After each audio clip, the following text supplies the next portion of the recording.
a challenge. And in the Indo-Pacific, this is also a challenge when it comes to humanitarian disasters. Let me remind you of what happened in Vanuatu, in the Tonga. Let's not forget our friends from Papua New Guinea, who are facing a terrible, terrible disaster.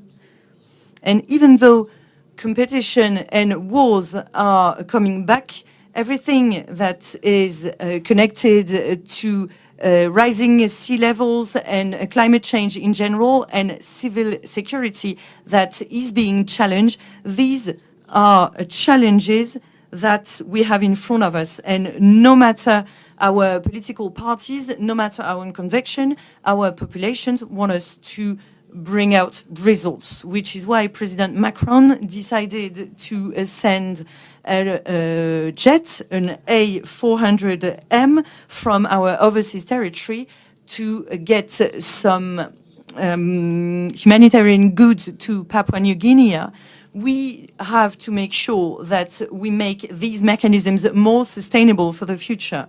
And you'll see in the future that very punctual decisions we made are going to become more sustainable and are going to become mechanisms. The second risk is selfishness, but selfishness used as a strategy. A strategy that is out in the open, and it relies on this principle. Considering there is increasing competition, let's not rely on partnerships anymore. And one country, because of its culture, will make sure never to give this up. And it is France on a very precise topic. It is the fight against terrorism. And I want to commend my predecessor, Florence Parly, who is in the room. The 2015 terrorist attack, the fight against terrorism in the Levant, in the Sahel, in Afghanistan. It is clear we have terrorist groups that are reorganizing themselves in a more international jihadist structure. And from 9/11 to today, there's something we have made a lot of headways on. It is the interconnections between intelligence services. And no matter interferences, no matter the differences that we can witness at the UN General Assembly when it comes to the economy or any other topic, there is one topic that shows an actual partnership of all countries. It is the fight against terrorism.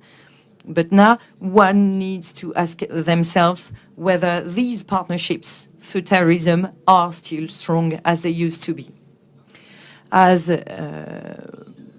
France as a country has been heavily criticized because it was in touch with Moscow and with Russian authorities because of the terrorist attacks that were perpetrated at the Crocus City Hall.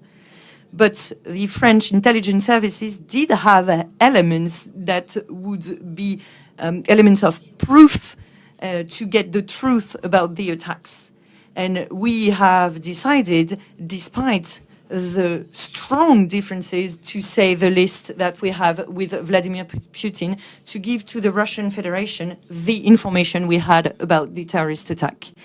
And this is one very practical example for this roundtable of a partnership that we can have with increasing competition, terrorism, the fight against organized crime.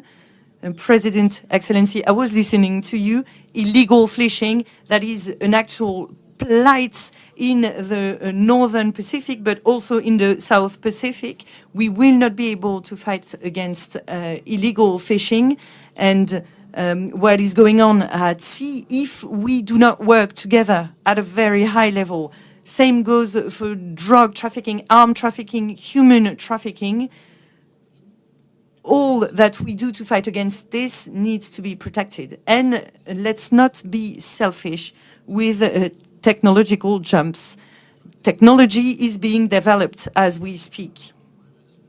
And with the topic that was picked for today, artificial intelligence in the future will mean solutions. And for decision makers, but also for NGOs and firms, large companies, solutions and tools to be able to keep moving forward. So states, because of what is going on at the moment, should not hinder partnerships and show a lack of generosity. So I am speaking for France right now, but I'm pretty sure that my European counterparts in the room do agree. Our roadmap has not changed. Fighting against selfishness was my first point, but also fighting against a form of selfishness that would be getting back to the past, and that would be an actual disaster. Third risk, to keep working on the proposals, on the proposal that was given to us. Dear John, we do not have an obligation to get used to this increasing competition. Of course, I'm a French minister and very fond of General de Gaulle at that, who is speaking. But the alignment, the bloc theory, and a world that works that way is not unavoidable. We can avoid this situation, and I think that the Shangri-La dialogue is participating in this, but also with the conversations, the more private ones that are happening at all the floors in this hotel. But the Cold War is over, and now this idea of blocks that is moving towards the North Pacific. We are a country of the Pacific with our overseas territories. We are a member of the Security Council of the UN. We know for a fact that a bloc opposing themselves is not a solution. So it is our responsibility to find avenues and new pathways to fight against this logic. And I know that I have gone over time, but let's not try and replace what international organizations do, what ASEAN is doing is moving the right way, but diplomacy is not enough. We need to have very practical ways to make sure we keep these multilateral organizations alive, which is why our French Navy is involved with a lot of ships, a lot of people, a lot of technical steps. The same goes for humanitarian mechanisms, making sure that humanitarian law is abided by. In the Red Sea, we were mentioning maritime security from a very theoretical standpoint. We were maybe thinking about one given sea and realized that it happens in the Red Sea. And now Europe is looking at the Indo-Pacific region with war navies that are now have to act in self-defense to defend trade ships. If we want a better world, we need to make sure that international law is implemented. This also works for UNIFIL at the Lebanese border, where you have French forces working under a UN mandate where we are trying to de-escalate the situation. So if I were to sum up what I've just said, let's not accept any double standards. And this will be my conclusion.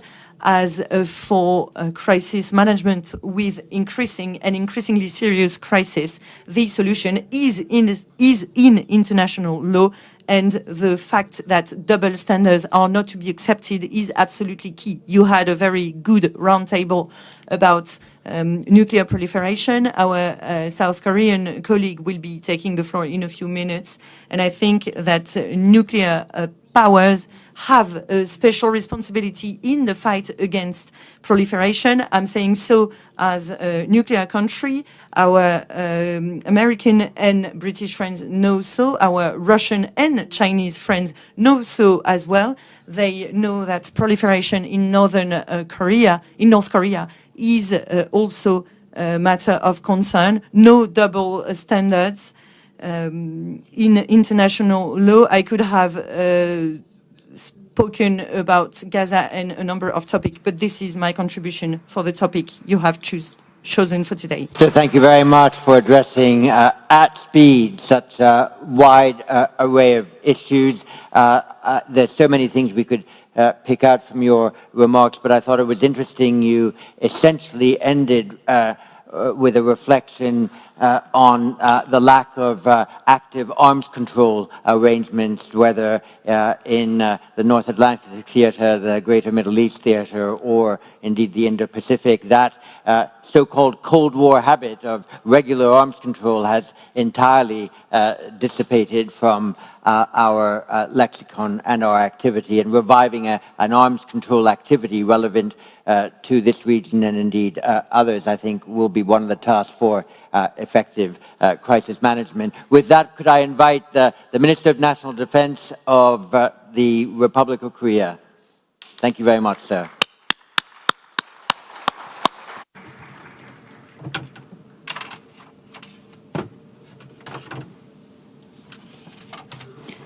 Good morning. This is the Minister of National Defense of the Republic of Korea. First of all, I'd like to extend my congratulations to the 21st anniversary of the Shangri-La Dialogue. It is my great pleasure to deliver my speech here at the internationally recognized Shangri-La Dialogue, the largest security conference in Asia. Allow me to offer my special congratulations and thanks to Executive Chairman Dr. John Chipman, Chief Executive Bastian Gigrich, and the staffs of the IISS, as well as to Senior Minister, His Excellency Teo Chi-hyun, Minister of Defense, His Excellency Ng Eng-hen, and government officials of the Republic of Singapore. Distinguished guests, recently the international community is facing complex security crises. The sense of international security crisis is escalating as the war in Ukraine and the Israel-Hamas armed conflict become protracted. In addition, the unconventional security threats such as infectious disease, cyber terrorism, and climate change are deepening the uncertainties. The Indo-Pacific region is no exception to these situations. The intensification of strategic competition and escalation of regional security concerns are strengthening the convergence within blocs and exacerbating conflict composition. Furthermore, conflicts and disputes stemming from historical and geopolitical factors are weakening the will and motivations of the countries in the region to cooperate with each other. Ladies and gentlemen, unfortunately, the situation on the Korean Peninsula is even graver. Despite the strong opposition from the international community, North Korea is continuing to advance its nuclear and missile capabilities. They are developing various missiles that can be used as nuclear delivery measures and have already had 12 missile launches this year alone. On top of that, they launched a rocket using ballistic missile technology that violates UN Security Council resolution, claiming that it was a reconnaissance satellite.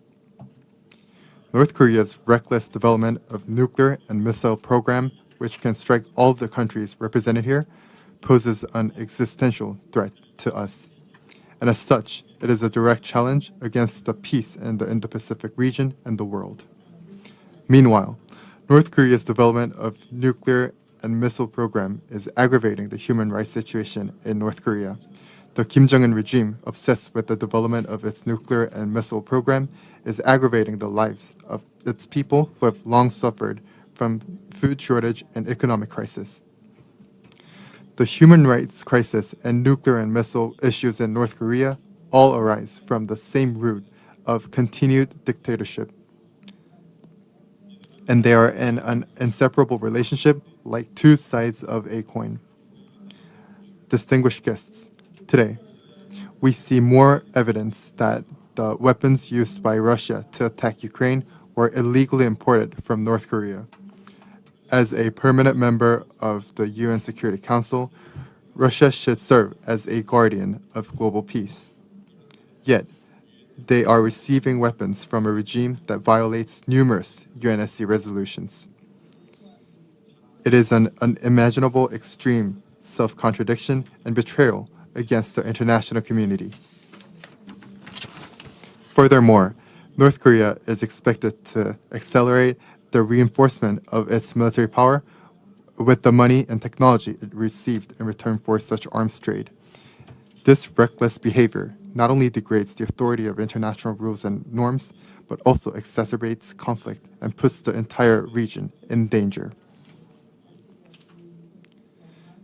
The arms trade between Russia and North Korea is a clear violation of UN Security Council resolution and must stop immediately as it severely threatens the peace on the Korean Peninsula and in the international community.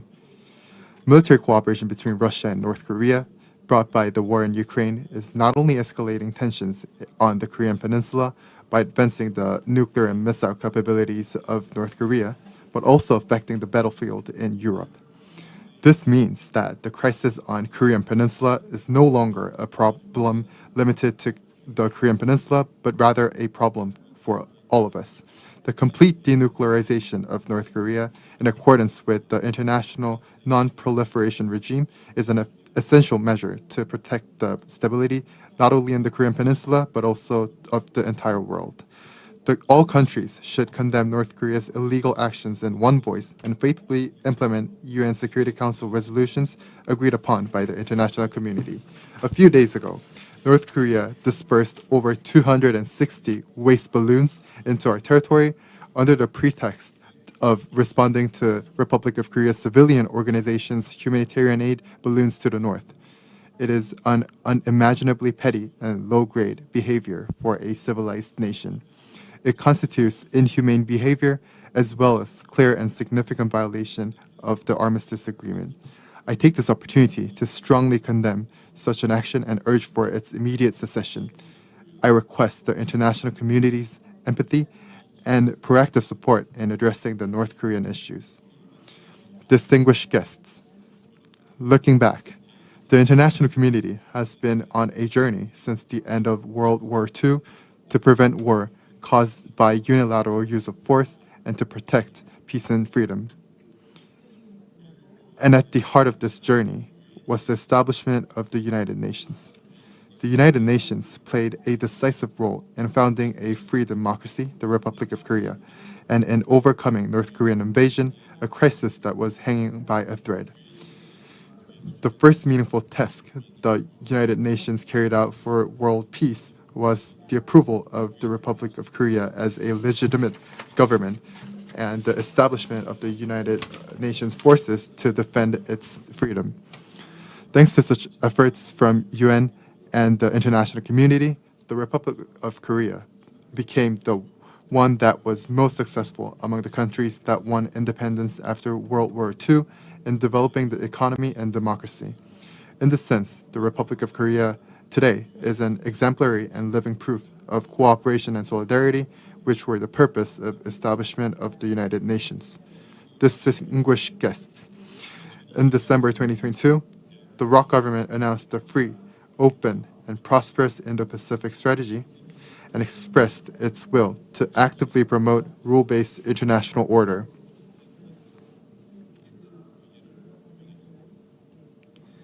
The rules-based international order must be protected from attempts to unilaterally change the status quo by force. It is a harmonious order which represents and respects each other's rights and pursues mutual interests.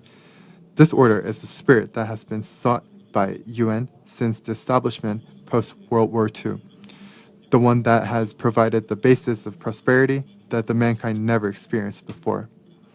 Unfortunately, the rules-based international order is under threat and is falling apart in many parts of the world. The principle of conflict resolution in accordance with international law and through peaceful mechanisms is losing its authority in the face of threat and the use of force. The Republic of Korea will endeavor to protect the spirit of UN and the rules-based international order founded on that ground. We will cooperate with the international community to peacefully resolve North Korea's nuclear issues. Moreover, we will contribute to establishing Indo-Pacific region and furthermore, the creation of a global community in which many countries can develop together through rule-based cooperation. Thank you for listening.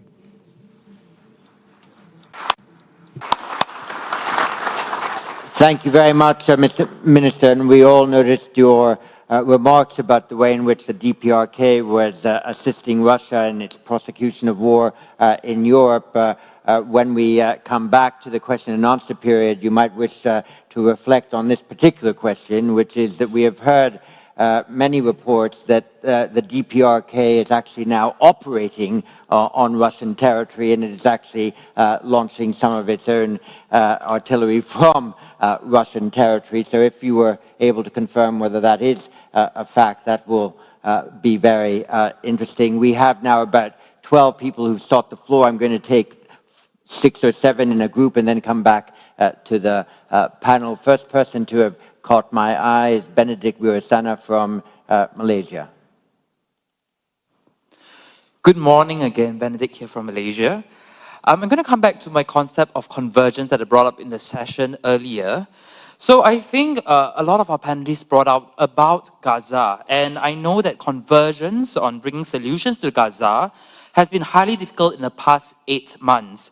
Various views, various perspectives on the issue. So fast forward to today, I think what we can converge on is the need for an immediate ceasefire, and I hope we can converge on that in the first place. Now, my question is, what would a post-war Gaza look like? Can we converge on that? If yes, how can we then practically facilitate all parties to accept and to converge on how a post-war Gaza would look like? Thank you. Thank you very much. And now from South Korea, Chung-Min Lee. Thank you very much, John. My question is to the South Korean Defense Minister. And excuse me for speaking speaking English to my Korean minister. I have 2 quick questions. According to South Korean law, we cannot export weapons to conflict zones, such as Ukraine.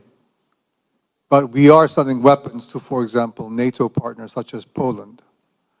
Is it time for South Korea to change the law so that we can help countries like Ukraine that is fighting for its very existence? And my second question, Mr. Minister, is as long as South Korea continues to rely on a US nuclear umbrella, we will not make our own nuclear weapons. But since 2006, North Korea's nuclear weapons have continued to grow. Do you believe that as Defense Minister, that at some point in time, South Korea should seriously consider whether it should have its own nuclear deterrent? Thank you. Thank you very much. And from Myanmar, Min Zin. Thank you. Thank you, Chair. Thank you, President Hodder. Thank you for bringing the attention of this dialogue to Myanmar issue. My question is about transnational organized crime. Since the military coup in Myanmar 2021, Myanmar suffered from transnational organized crime thriving. Myanmar becomes the largest opium producer, taking over Afghanistan. Myanmar also hosts lots of scam industry, pig butchering. It became tantamount to modern-day slavery. So my question is, the impact of this illicit economy, TOC, transnational organized crime, is beyond the border, all the way to the United States. So is it possible for the international community to mobilize to address this transnational organized crime as one convergence points of international interest, as well as possible entry point to address Myanmar conflict? Thank you. Thank you very much. And from Vietnam, Han Wing. Hi. Thank you for your presentation. So I have a question about how can U.S. allies and partners manage a situation in which strain in U.S. defense supply chain might undermine the military readiness of the United States and its allies and partners during crisis? Thank you. Thank you very much. And from the U.S., Bonnie Glaser. Thank you, John. My question is for South Korean Minister Shin. How would you evaluate China's current role on the Korean Peninsula? And what proactive measures would you like to see Beijing take in order to promote denuclearization? Thank you. Thank you very much. And the last question in this round, and then I'll give each of the panelists 2.5 minutes to address the questions that they were asked before going back for one more round. Irene Mia. Thanks, John. I had a question on the rule-based order, international law, which we are seeing increasingly under attack, as also some of the panelists alluded to. My question is, can this be saved, or how does it need to be reformed in order to really be able to guide again conflict prevention and resolution? Thank you very much. I think we'll go in the reverse order of their original remarks. So in a second, I'll ask Minister National Defense of Korea to start. Please, if you could address a few of the questions to you. Thank you, sir. 예, 감사합니다. Yes, thank you very much. First of all, broadly speaking, I believe I received 3 questions. First, Korea has a domestic law that prevents export of weapon system to countries in conflicts. Questions related to revision of this law. In order to revise this law, we need to build the public consensus within the country. So I cannot definitively directly answer this question, but of course it merits serious dialogue and discussion. Second question has to do with the nuclear development efforts, not just depending on the nuclear umbrella of the United States amid the increasing nuclear ambition of the North Korea. To this question, when we develop armed nuclear weapon, it means that we do not believe in NPT and non-proliferation treaty. So realistically, we will not go down to that path. Non-proliferation effort of the U.S. And we also place our trust in the non-proliferation regime in the world. The one single answer to resolution of a nuclear situation in North Korea is stronger alliance between South Korea and the United States. With that alliance, all the advantage of North Korea potentially gaining advantage from the development of a nuclear weapon will turn against them, so leading to paradox of nuclear weapons. And the third question is China's role on denuclearizing the Korean Peninsula. As you know, DPRK, since 2003, China engaged in 6-party talks for denuclearization on the Korean Peninsula, but the outcome was not up to our expectation. For the stability and the nuclearization on the Korean Peninsula, we wish China would play a more proactive role. Sébastien Lecornu. Oui, merci beaucoup. Thank you very much. I will answer 3 of the questions. Will we be able to save international law? It could be a topic for a conference of itself. But for us French citizens, we will be celebrating on the D-Day beaches and celebrate the liberation of our country, but also the whole continent. So let's not forget that international law was developed right after this very particular period of time. So it is interesting. Same goes for the war that has been the main principle in the history of humanity rather than peace. And yes, it is possible to preserve it, but we will have to go for even tougher political fight. And the paradox that we witnessed in 2022 is that one of the countries who participated in founding this international law decided to violate it, which is what is at the heart of all the debates we are having between the North and the South, and what is being called double standards. So law is to be transformed, law is to be improved. So is it possible? Yes, but this will call for a tough political fight. Quickly, the organized crime that is transnational, that could get some countries to find convergence. same goes for what I was saying about terrorism earlier. But what is new is that we need to make sure that behind this organized crime, we have to make sure that there are no states that are acting for them. So most of the organized crime organization in Africa are a way to fund some political systems, some political parties. I have to mention the Wagner Group, for example. On easier topics, as I was saying, for illegal fishing, let's not forget about multilateralism. Gaza, quick convergence, this is something we are all working towards. But actually, France has lost some French citizens during the 7th of October attack by Hamas in Israel. And France was amongst the first countries to state that self-defense for Israel was absolutely essential. But France was also the first country who invested a lot of means and tools to heal and to take care of people who were injured in Gaza, because the law is essential, and President Macron was amongst the first to ask for a fast break and then a ceasefire. We are working very hard with our counterparts, our American friends, because we know for a fact that what is going on in the Middle East can have repercussions for the rest of the planet. We all know this for a fact.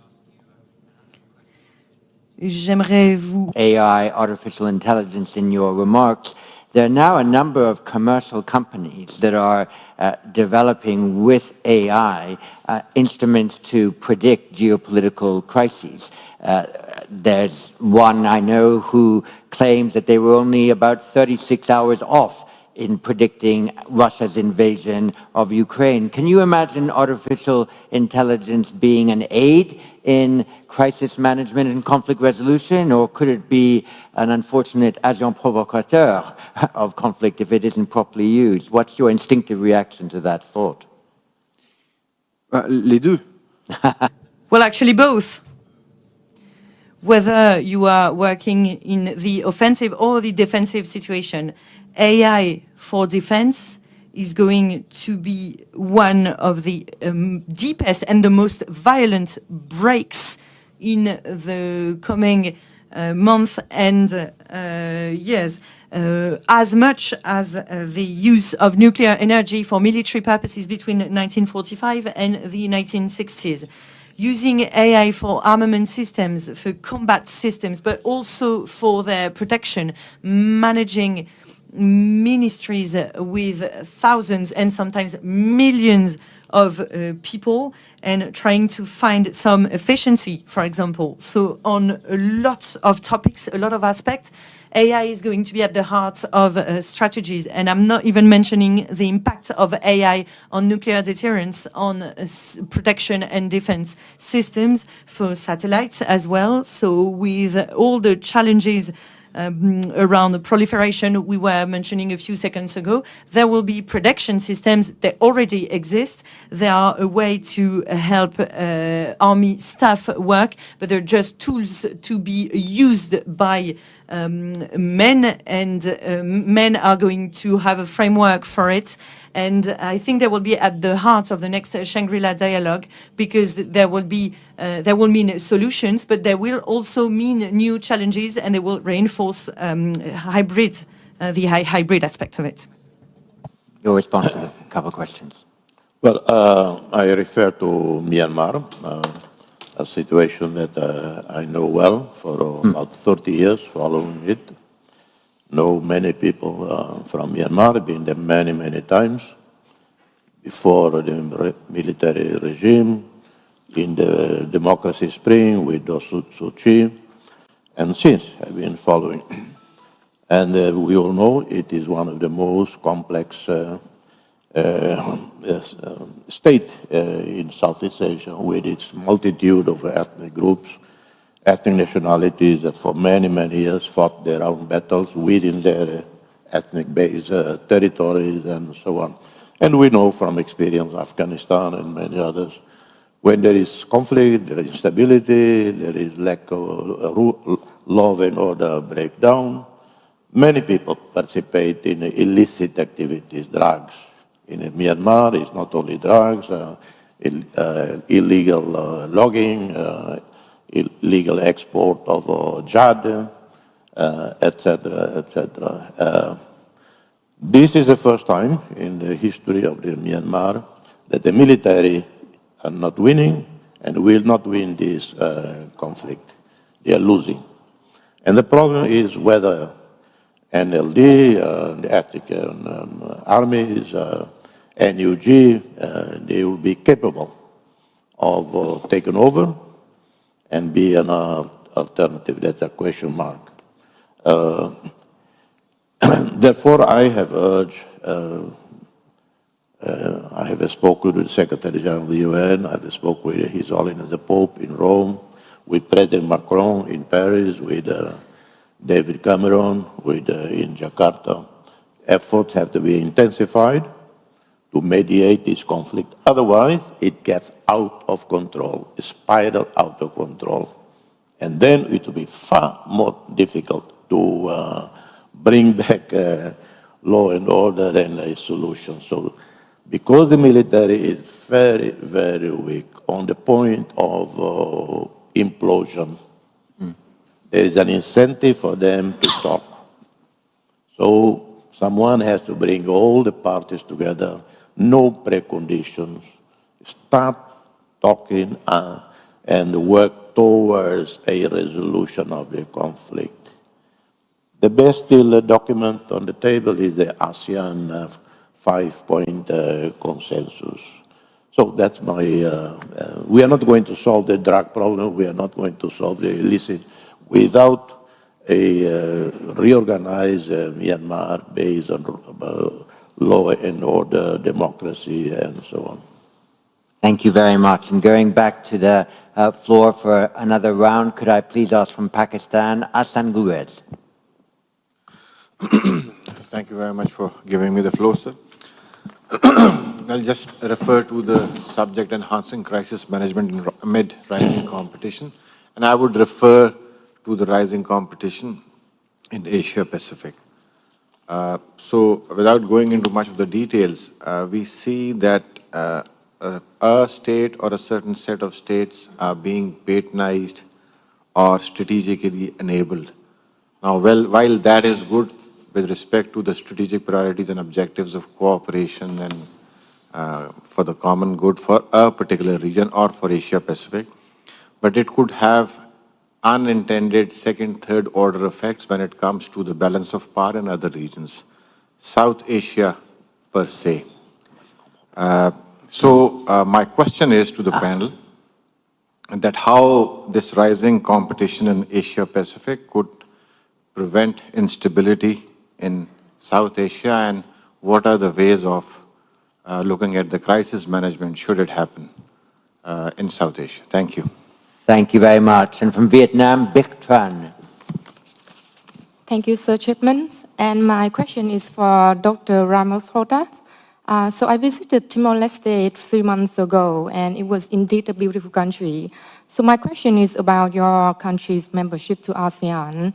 So ASEAN has around 1,500 meetings per year, and Timor-Leste has a small population and, of course, small numbers of government officials. So how do you plan to be an active member of ASEAN while balancing with that challenge? Thanks. Thank you very much. And from the UK, Nigel Gould-Davies. Thank you. A question for Minister Shin. You drew attention to how closely Russia and North Korea are now cooperating. The value of that cooperation for Russia is clear to us in Europe. Could you offer a view about how much North Korea is benefiting from this, what it's getting from Russia, and what the consequences for North Koreans' capabilities will be? Thank you. Thank you very much. And from Indonesia, Andreas Aditya Salim. Thank you, sir, for the opportunity. Excellencies, allow me to draw your attention to the biggest crisis that we are facing at the moment, which is climate change. According to the IPCC, its special report on ocean, there are 5 big phenomena, which is density stratification, deoxygenation, ocean acidification, weakening of ocean current and circulation, also the marine heat wave, that will bring us to the annihilation of world marine resources, and that's where the crisis will happen. And I would like to hear your views on when the situation where we have a depleting marine resources by the climate change, by the overfishing, while the world population is keep increasing, what kind of governance structure, system, cooperations to handle this crisis? Thank you. Thank you. And from Japan, the Governor of JBIC, Tadashi Maeda. Thank you, John. My question is going to the Korean Defense Minister. Earlier this week, President Yoon Suk-yeol hosted the Trilateral Summit meeting among the 3 countries, Korea, Japan, and China. And I really highly appreciate this, but on Korean Peninsula, there are no words that have been included in joint statement on denuclearization of North Korea. And a couple of weeks before this event, Russian President Vladimir Putin paid a visit to China, and there's some warmly received by President Xi Jinping. How do you evaluate those kind of a series of action is the impact on the Russia-North Korea military cooperation? Thank you. Thank you so much. And from Laos, Ud Stiparisis. Thank you for giving the floor to me. I'll ask the question from my simple mind here. Right now, apart from the regional effect, a collective effort in the crisis prevention, crisis management and the prevention through the diplomatic type ASEAN negotiation with China on the Code of Conduct in South China Sea is one of the examples. Recently, our region has witnessed there have been a number of unilateral security arrangements established, and it seems like the number of the establishments seem to grow in our region. So the question is, do you consider such security arrangement establishment as the good option for the crisis management and the prevention? Thank you. Thank you. And from Cambodia, Mangut Ki. Thank you, Mr. Chair. This question is addressed directly to President of Timor-Leste. While ASEAN has offered a room or opportunity to grow, it also has its own trouble, ranging from the conflict in Myanmar to the deteriorating our ASEAN centrality and the long-standing conflict in the South China Sea dispute. With all this in mind, do you still think that joining ASEAN still provide the expected upside potential or incentive for the Timor-Leste? Thank you. Thank you very much. And from the UK, Robert Ward. Thank you, John. One of the significant geopolitical, a question for Minister Shin. One of the significant geopolitical shifts since Russia's invasion of Ukraine has been the warming of relations between South Korea and Japan. Where do you think South Korea and Japan can work most effectively together to expand security cooperation in East Asia? And is there a role for ROK-Japan security cooperation in the broader Indo-Pacific and beyond? Thank you. Thank you. And from India, Darshana Bose.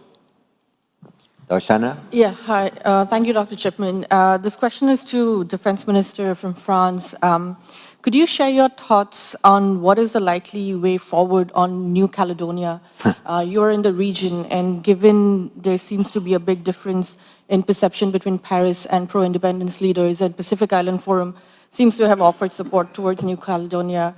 Wanted to hear your thoughts on what do you think is going to be likely next steps. Thank you. Thank you very much. From Australia, Stephen Forshaw.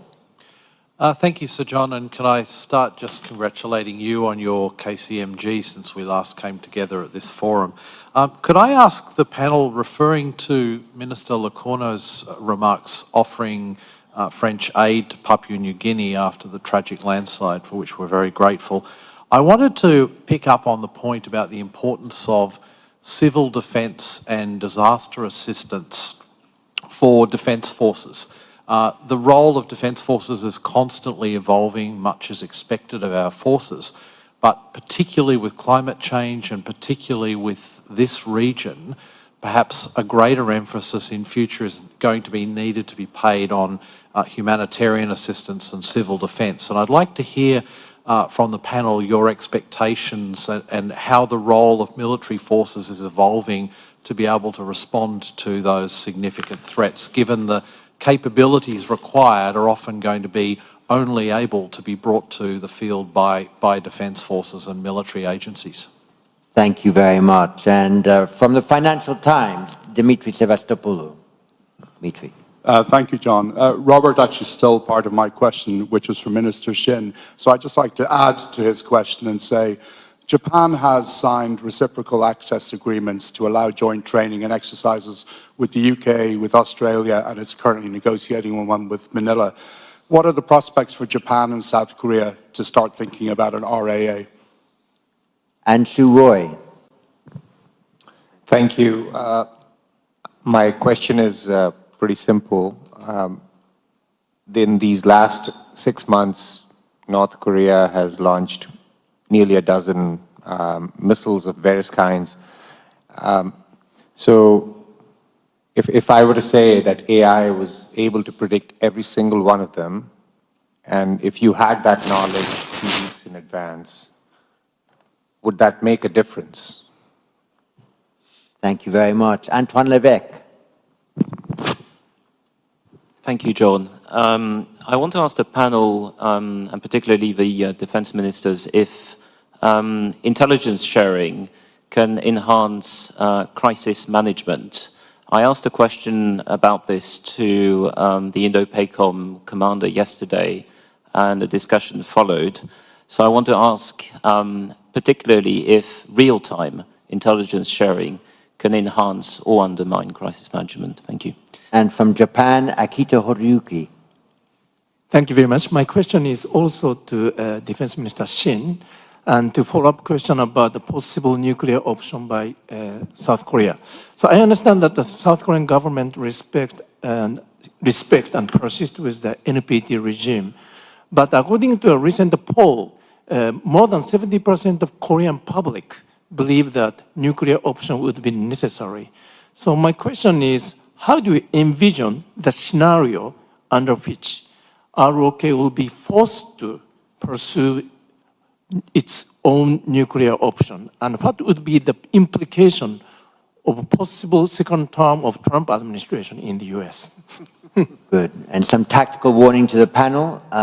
We've got 2 more questions to go through. Adi Piamachi from Indonesia. Okay, thank you. I have a question for President Ramos Horta. So how do you position Timor-Leste in the international order? Thank you. And then I'm able to get 2 more questions and close with that. From Myanmar, Nguyen Sant Aung. Go ahead. Hi, thank you for giving me the floor. My question is about the use of AI by the non-state actor who can also be the proxy strategy implied or imposed by the assertive or aggressive states. So my question directly to the French minister. Thank you. Thank you very much. And finally, from the Philippines, Justin Pakistan. Thank you, Sir John. This is a question for Minister Shin of Korea, and a practical one. How do we conduct crisis management with countries that don't instinctively resort to mechanisms such as these or are playing hardball? North Korea has had a habit of quickly dismantling diplomatic channels whenever tensions are high. In the Philippine case, we could say the same for China, which does not answer Coast Guard to Coast Guard hotlines in recent months. What conditions make obstinate countries more amenable to dialogue? Thank you. Thank you very much. So we've got 12 minutes left. We have to divide the time in perfect proportions. So Mr. Sin gets 4 minutes, and Sébastien Lecourtenu and the President get 3 each, given the amount of questions Mr. Sin received. So, Minister of Korea, please. 네, 제가 질문이 Yes, I recall that I have received 6 questions. I will try to answer them in brief. First question has to do with cooperation between North Korea and Russia. As you are well aware, they have transferred 10,000 containers between them. North Korea exported missiles and artilleries, and in return they receive oil and food and military technology. North Korea has received them from Russia. That's our assumption. Particularly for satellite, military reconnaissance-related satellite technologies, what they have received mainly as part of military technology transfer. If this continues, the conventional capability of North Korea can be significantly improved, and that's imminent risk that we face, and the United States and Korea is putting together measures to counter this. Second question is trilateral summit between China, Japan, and South Korea, and we are very positively receiving the outcome. And on the topic of North Korean denuclearization, the joint statement did not mention the topic, and this is regretful for us. And we call for more proactive stance from China. Third question is China, Russia, and North Korea collaborative mechanism, and we have grave concern, rules-based international order, and we are against unilateral use of force, and these principles are undermined by Russia. And if these 3 countries collaborate, if they collaborate to undermine the world peace, it will be a great outcome and consequences that I hope it will not happen. And third question, and the next question has to do with the collaboration between Japan and South Korea. And we have very close relations, and our economic interdependence and win-win structure for our economies stand there for a long time. And partnership between Japan and South Korea is not a matter of choice, but a must. And collaboration between these 2 countries will expand beyond Indo-Pacific region to the world, because I believe so, because we have shared common interest for security and economic values. So I believe South Korean government is very positive on expanding our collaboration beyond Indo-Pacific region. The next question was RAA agreement. So we do not have immediate review of the option, but it, of course, merits long and medium-term review of the idea. Fifth question is potential nuclear option, and you mentioned different scenarios. And these scenarios will predicate that there will not be any alliance between the U.S. and South Korea will be completely isolated, and the scenario is completely unrealistic. So I believe the option is not considerable. And allies and minister of ally country will not mention any topic that was asked with the last question, so I will not answer that question. And regarding stubborn countries and inviting them to dialogue for crisis management, how are we to allure them and welcome them to conversation? That is the most difficult question, and it is a realm of God.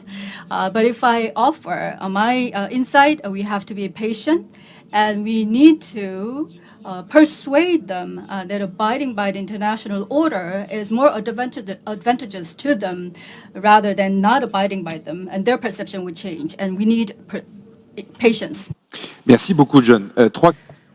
Thank you, John. 3 questions. So quickly, the first one, artificial intelligence for non-state actors. And this works also for cyber technologies, other technologies. The proliferation of these conventional technologies is witnessed with non-state actors. So far, we've witnessed organized terrorism that has been armed with relatively weak armaments, mass killings, or individual killings, but never have they used dirty weapons, chemical weapons, or massive cyber attacks.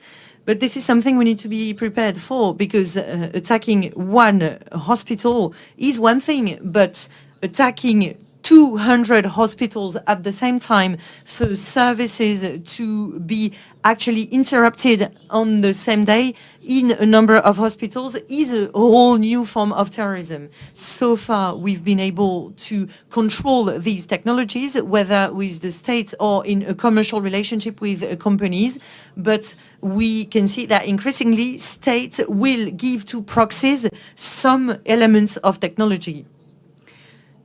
I'm not talking about terrorism here, but about the idea of proxies, how organized they are when they can produce complex missiles in the Middle East, something that was absolutely inconceivable 20 years ago. So these technologies do not belong to the sovereignty of a state only anymore. This is something we need to understand, and they will probably be proliferating. I think this is something, a word we can use from another one.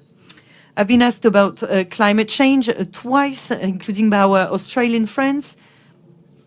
We are witnessing the effects of climate change, and we already have to tackle them. So beyond all the efforts we are making to mitigate the impact in the future, actually, South Pacific is the continent that in the future will have to manage the most and increasingly violent climate disaster and phenomenon.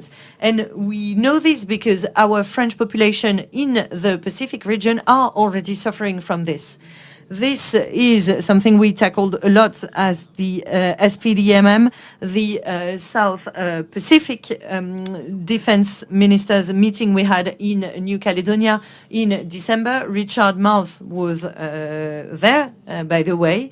We know that our systems are not working that well together. We know that we manage one crisis at a time well, but when they're simultaneous, this is proving harder. And faced with today's reality, it is becoming increasingly normal to manage several crises at a time. Third point, new technologies are not developing fast enough to help our island country friends. Observation satellites for weather prediction, but also for protection and fight against illegal fishing should be a way to go further. Drones, of course, are a way to improve civil security. And in a much more basic way, for the head of Airbus, Guillaume Faury, in this water continent, maritime and air interconnection are central, and same goes for crisis management. We have to be able to fly elements for civil security. The agreements we have between countries are very good, but we need to have actual means to be able to implement them. New Caledonia is a territory that I do know very well. I've been there about 10 times. It is a territory that became French after colonization. But in an extraordinary way, France approved a decolonization plan through several steps in the 1980s and the 1990s. In the 1990s, we found a way to find a solution to this issue, both for the political aspects and for the living together aspects. Not one referendum was organized, but 3 were organized that asked some electors to give their opinions on the independence, twice with high turnover rates and with a very low one the last time. The electors that were called to vote refused the independence. New Caledonia has changed a lot. 2 provinces out of 3 are managed by independentists. About 20 town halls are on the independentists' hands. The independentists have won the elections, and we have members of the Senate in Paris, the higher house, who are independentists. We are not in a colonial system anymore, and the Republic was up to the promises it made. Today we are witnessing violence.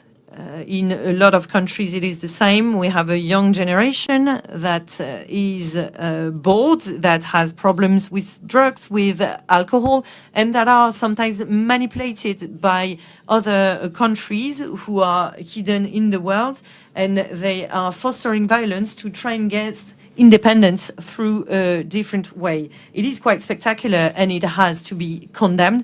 All of you should condemn what is going on in New Caledonia at the moment, because they are not part of our system of value, and I do not know any country amongst you, ladies and gentlemen, who are not experiencing any social or political domestic issues. So please be very careful in considering ours. Thank you.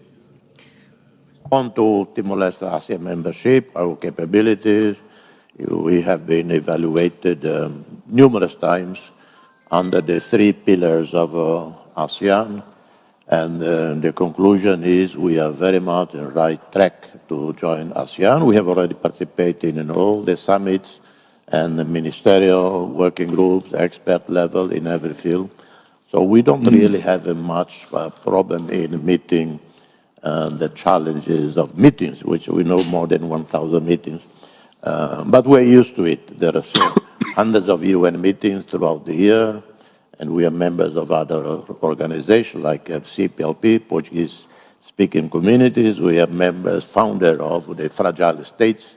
We are active in the LDCs, in the Small Island Development States. So we are used to that. ASEAN is actually one of the most effective organizations in the world. And if you look around the world, the African Union progressed enormously over the last 30, 40 years. But African continent, African Union face also extraordinary challenges of conflict, wars, and all kinds. Latin America is the same. The Organization of American States face huge problems. The European Union, one even pull out, and there's a risk of, so nothing new in terms of disagreements and sometimes blockage in organizations. So we don't have any difficulties with that. We will contribute to the extent that we can. We call upon to strengthen ASEAN, to help ASEAN defending ASEAN centrality in issues of the region like South China Sea, Myanmar, and so on. We will be guided by the more experienced leaders of ASEAN, the more elder statesmen, and together I believe that we can have a small contribution to a better region, I think. Well, thank you very much indeed. And can you join me, please, in thanking our 3 very distinguished panelists for leading such a wide-ranging debate. You all deserve a coffee break, and please come back at 11:30 for the 3rd plenary. Thank you very much indeed. Thank you.